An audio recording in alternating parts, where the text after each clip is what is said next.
Hi, I am Professor Tian. I am a macroeconomist. In this short video, we will analyze economic fluctuations using the aggregate demand, aggregate supply model. Let's start with our graphical model. Just like any supply and demand model, the intersection point between the supply curve and demand curve gives us the equilibrium values of the two variables on the axes of the graphical model, which are the endogenous variables in the model. For the aggregate demand, aggregate supply model, the intersection point between AD, SRAS, and LRAS gives us the long-run equilibrium, where expectations are correct, such that equilibrium price is equal to PE and equilibrium output is at potential Y bar. We can make use of this graphical model to investigate what happens to the economy when a disturbance or unexpected event happens. We often refer to these events as an economic shock. If the shock ends up shifting either aggregate supply or aggregate demand, or possibly both, equilibrium output and prices will change in the economy, causing economic fluctuations.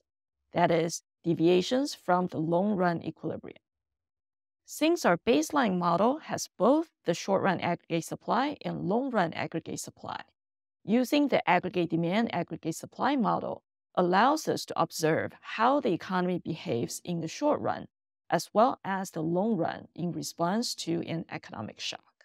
Before we start with some examples of economic shocks, it's good to outline the approach you should take when you analyze economic fluctuations using the ADAS model.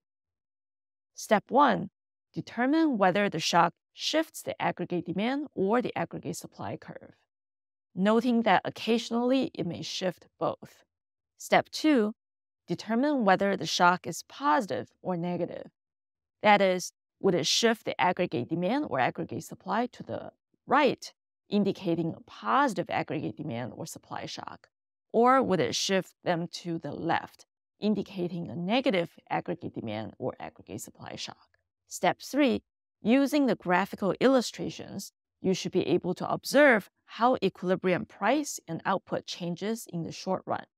The intersection point between AD and SRAS gives us the short run equilibrium. Step 4, using the graphical illustrations, you should be able to see where the long run equilibrium is, which is the intersection of AD and LRAS, and determine how price and output make further adjustments to move the economy from the short-run equilibrium to the long-run equilibrium. Let's give this 4-step procedure a try now. Suppose the stock market suddenly crashed. Let's start with step 1. Determine what type of shock hit our economy. Is the stock market crash a shock to aggregate demand or aggregate supply? The most direct and immediate impact of the stock market crash is on the wealth level of the stock owners rather than on the productive capacity of the economy. So this is not an aggregate supply shock. Specifically, when stocks crash, people who hold their wealth in stocks will suffer losses, lowering their wealth level. Do you remember which component in GDP is affected by wealth? Consumption, of course. C is part of demand, so this shock should be an aggregate demand shock. Let's move on to step 2 now. Is this a positive aggregate demand or negative aggregate demand shock? Let's think about how consumption is affected by the decline in wealth. Reductions in wealth leads to reduced consumption. This contracts demand, so this is a negative aggregate demand shock, which means that aggregate demand should shift into aggregate demand 2 in response to the stock market crash. Next, step 3. Let's identify the new short-run equilibrium so we can determine what happens to output and prices in the short run. Given this shock, the economy moves from the initial long-run equilibrium at point A to the new short-run equilibrium at point B, where AD2 intersects SRAS. Price and output are both lower at point B compared to point A. The economy is experiencing essentially a recession here. Finally, step 4. Let's determine what happens in the long run. Over time, how does our economy transition? Remember, the long-run equilibrium is where LRAS intersects the new aggregate demand curve AD2. This is point C in the graph. The economy will transition from point B to point C. But how does it do so? With the recession, demand declines, prices and expectations of prices will adjust downward. This will shift the short-run aggregate supply out until it intersects the long-run aggregate supply in AD2 at point C. During this adjustment process, output recovers back to the potential level since as prices decline, people buy more, which boosts output. We are sliding downward along AD2 from point B to point C. So the final new long-run equilibrium for the economy will be at point C, where output is at potential and prices are lower than what we started off with due to the stock market crash. All right, should we try another shock? So suppose major floods in Texas take down oil refineries there temporarily. The word temporary here is important, otherwise the effect will be different. Let's go through our 4-step process again. Step 1. Is this a shock to aggregate demand or aggregate supply? Short-run aggregate supply is affected here since this impacts our productive capacity temporarily. Specifically, this will lead to an immediate increase in oil prices, making the cost of production higher. If the shock is permanent, our productive capacity will be impacted permanently, indicating a change in the potential level of output, which would then shift the long-run aggregate supply as well as short-run aggregate supply. But here, there is no change in Y bar since the shock is temporary. So this shock should just shift short-run aggregate supply. Now, step 2, is this a negative shock or positive shock? Since this raises the cost of production, for each unit of output we produce, price will be higher due to the higher oil prices, indicating a leftward or upward shift of short-run aggregate supply to SRAS2. So this is a negative shock. Step 3, where is our short-run equilibrium now? The short-run equilibrium is at point B, where SRAS2 intersects the aggregate demand curve.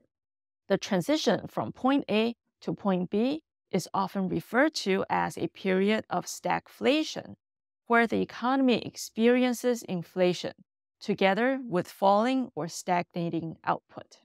Finally, step 4, where is the long-run equilibrium? The long-run equilibrium is where LRAS intersects aggregate demand. So as long as the floods in Texas has no impact on LRAS or AD, then our economy should return to point A by itself.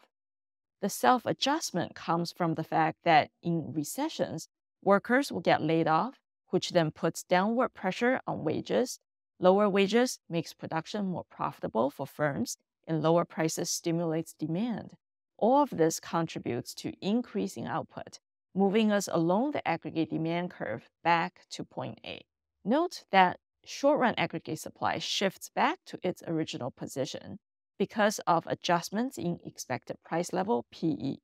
PE will decline as demand weakens in a recession, and prices are expected to fall.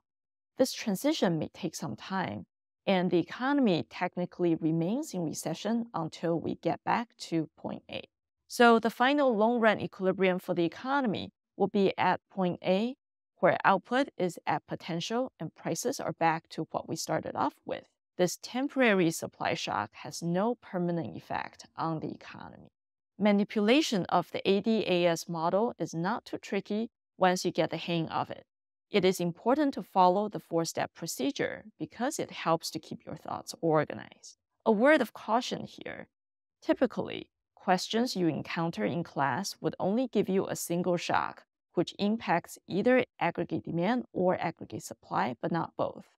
This makes it easier for you to isolate the effect of that one shock and figure out what kind of economic fluctuations it will cause. But in real life, all sorts of different shocks hit the economy at the same time, or a single shock can have both demand and supply side effects. So it is often hard to sort out whether economic fluctuations are due to demand shocks or supply shocks or some combination of the two. For example, the COVID pandemic causes both contractions in demand as well as supply. Demand contracts here because everybody was locked up at home, afraid to go out and shop. Supply contracts here because factories and shops were forced to close to stop the spread of the disease. I hope you now have a better understanding of how to use the aggregate demand, aggregate supply model to determine economic fluctuations. This is a key model in our study of macroeconomics, and mastering this model would allow you to understand how the economic shocks you hear or read about in the news impact our aggregate economy, and how our policymakers can use this model to help devise policies that would help keep the economy running smoothly.